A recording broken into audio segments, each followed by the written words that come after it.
Reliance retail और रिलायंस जियो के IPO का इंतजार कर रहे निवेशकों का इंतजार अब और बढ़ गया है। सोमवार को रिलायंस इंडस्ट्री के चेयरमैन मुकेश अंबानी ने एजीएम के दौरान आईपीओ को लेकर सिर्फ इतनी सी बात कही कि अगली एजीएम में इसकी जानकारी दी जाएगी।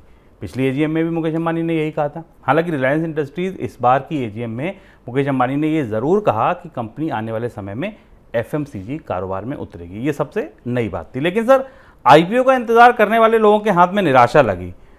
दो आईपीओ हैं जिसका सबको इंतजार है, जियो का और रिटेल का। पहले जियो का आईपीओ बताइए, क्यों नहीं आया हुआ, क्या आपको लगता है? ये दुविधा और उलझन की बात थी। कल रिलायंस की पूरी एजीएम को जब हम समझने की कोशिश कर रहे थे, उससे तरह तरीके की सुर्खियां 5G के बारे में निकल रही थी। रिलायंस परिवार का जो उत्तराधिकार प्लान था, जिसमें रिलायंस मुकेश अंबानी ने अपने बेटे और बेटियों को अलग अलग कारोबार की जिम्मेदारी दी, ये सारी चीज़ें अपेक्षित थीं। सबसे ज़्यादा ज़रूरत और सबसे ज़्यादा अपेक्षा लोगों की जिस बात पर थी कि क्या रिलायंस इंडस्ट्रीज जिसके पास इतनी वैल्यू है, उस वैल्यू को अनलॉक करने के लिए, उस वैल्यू को खोलने के लिए क्या कोई नई योजना घोषित की जाएगी। हालांकि रिलायंस ने कहा कि 5 साल में उसका वैल्यूएशन डबल हो जाएगा, पर जैसी बात शुभम ने कही वो बात महत्वपूर्ण थी कि लोगों को इंतजार था कि रिलायंस जियो का आईपीओ आएगा और रिलायंस रिटेल के आईपीओ के बारे में कोई संकेत दिया जाएगा। इस साल जनवरी में रिलायंस ने संकेत दिया था कि वो इसी साल रिलायंस जियो के आईपीओ की घोषणा करेगी। रिलायंस जियो के आईपीओ का इंतजार बाजार क्यों कर रहा है? जुलाई में बर्नस्टीन ने अपनी रिपोर्ट में रिलायंस जियो का वैल्यूएशन $120 बिलियन आंका था अपने स्ट्रक्चर में। रिलायंस के पिछले पूरे 2 साल के कामकाज में उनके 2 वर्टिकल ऐसे हैं जिन्होंने सबसे ज़्यादा वैल्यूएशन गेन किया है। इन्हीं की इक्विटी सेल करके और इन्हीं के कारोबारों पर अंतर्राष्ट्रीय स्तर से विदेशी निवेश लेकर रिलायंस आई है। दुनिया के सारे बड़े फंड मैनेजर, दुनिया के सबसे बड़े टेक्नोलॉजी कंपनियों ने इसमें निवेश किया है। जैसे जैसे रिलायंस जियो का आरपू बढ़ रहा है, एवरेज रेवेन्यू पर यूज़र, यानी प्रति मोबाइल उपभोक्ता से होने वाली कमाई बढ़ रही है, रिलायंस के लिए के वैल्यूएशन में बढ़ोतरी हो रही है। अब बर्नस्टीन की इस रिपोर्ट के बाद अगर आप $120 बिलियन के आसपास की वैल्यू समझें तो कितनी वैल्यू रिलायंस इंडस्ट्रीज़ के अंदर फंसी हुई है। अगर ये आईपीओ बाहर आता है तो शायद आता, या इसकी घोषणा होती तो बाजार को एक नया उत्साह मिलता और रिलायंस समूह की एक कंपनी और सामने आती।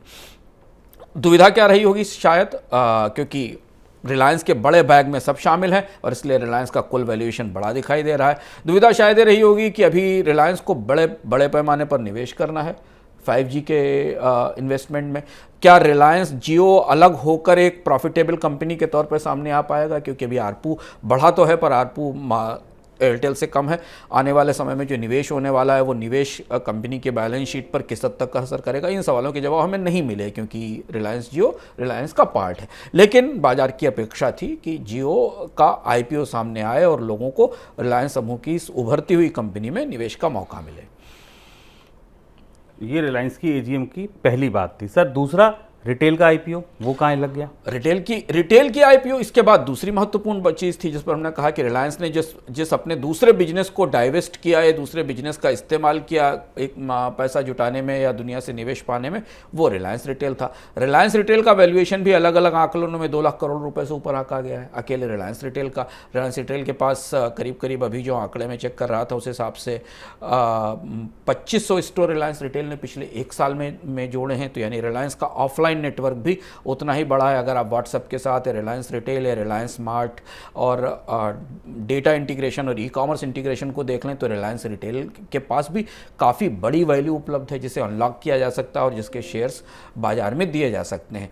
इन दोनों कंपनियों से लोगों की बड़ी उम्मीदें थी। लेकिन ये दोनों ही बिजनेस, जितना हम समझ पा रहे हैं, क्योंकि इनके बारे में अलग अलग आंकड़े नहीं उपलब्ध हैं, ये दोनों बिजनेस रिलायंस की बड़ी पोटली में या रिलायंस की बड़ी तिजोरी में तो चमकते हैं, पर ये बाहर जब निकलेंगे तो इनकी प्रॉफिटेबिलिटी के, इनमें इन्वेस्टमेंट के अपने चैलेंज या इशूज़ होंगे।